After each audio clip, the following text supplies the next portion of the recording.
दिल्ली की तैयारी, अब मेहमानों की मेजबानी की बारी। नमस्कार, आप देख रहे हैं प्राइम टीवी और मैं हूं आपके साथ मुस्कान अजमानी। G20 की बैठक देश की राजधानी दिल्ली में 8 से 10 सितंबर के बीच हाल ही में तैयार हुए भारत मंडपम में होगी, जिसकी साल भर से तैयारियां भी जोरों शोरों से चल रही थी। दुनिया भर की इकोनॉमी, निवेश और जलवायु परिवर्तन समेत तमाम मुद्दों पर G20 के 18वें सम्मेलन में चर्चा होगी, जिसकी स्थापना साल 2008 में हुई थी और अब तक 17 बार G20 की बैठकें हो चुकी हैं। भारत में होने जा रहे इस सम्मेलन में एक तरफ जहां रूस के राष्ट्रपति व्लादिमीर पुतिन नहीं आ रहे हैं, तो वहीं दूसरी तरफ चीन के राष्ट्रपति जिनपिंग भी इस सम्मेलन में शिरकत नहीं करेंगे।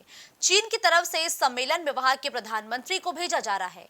ऐसे में सवाल उठता है कि आखिर ये G20 सम्मेलन क्या है और इसका आखिर मकसद क्या है, जिस वजह से चीन सम्मेलन में आने से कतरा रहा है।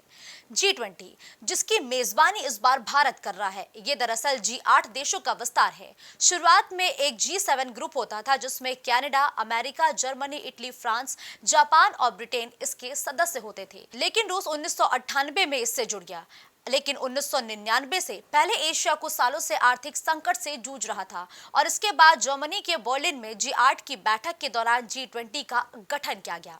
साल 2007 में ग्लोबल इकोनॉमिक क्राइसिस के बाद G20 फोरम को राष्ट्र प्रमुखों के स्तर का बना दिया गया।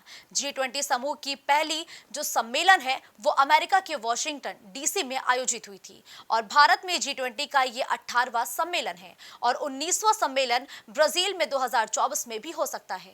जहां तक G20 के अधिकारों की बात है, तो संयुक्त राष्ट्र की तरफ से इसके पास कोई विधायी शक्तियां नहीं है और न ही इसके सदस्य देशों के बीच उस फैसले को मानने की कोई कानूनी बाध्यता है। मुख्य रूप से समझे तो G20 सदस्य देशों के बीच दुनिया भर की इकोनॉमी को मजबूत करने और उसको बढ़ावा देने पर चर्चा होती है, जिसमें एजुकेशन, रोजगार और खाद्य पदार्थों की कीमतों को नियंत्रित करने जैसे मुद्दों पर फैसले किए जाते हैं। इसका कोई मुख्यालय या सचिवालय नहीं है। G20 के अध्यक्ष का फैसला ट्रोइडा से तय किया जाता है और सम्मेलन को वर्तमान, पिछले और भविष्य के राष्ट्रीय अध्यक्षों के समर्थन से आयोजित किया जाता है।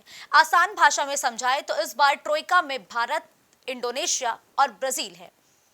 एक बड़ा कूटनीतिक मंच G20, जिसमें शी जिनपिंग शामिल नहीं होंगे, इसके साफ तौर पर कई मायने निकलते हैं। आपको बता दें कि रूस के राष्ट्रपति व्लादिमीर पुतिन दिल्ली नहीं आ रहे हैं, तो चीन को डर है कि वो पूरी तरीके से अलग थलग पड़ जाएगा।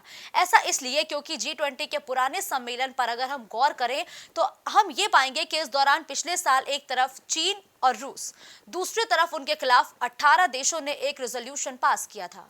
इसके अलावा चीन इकलौता ऐसा देश है जिसने यूक्रेन युद्ध में रूस का खुलकर समर्थन किया था। अब चीन को लग रहा है कि इस सम्मेलन में 18 देश उसकी आलोचना करेंगे।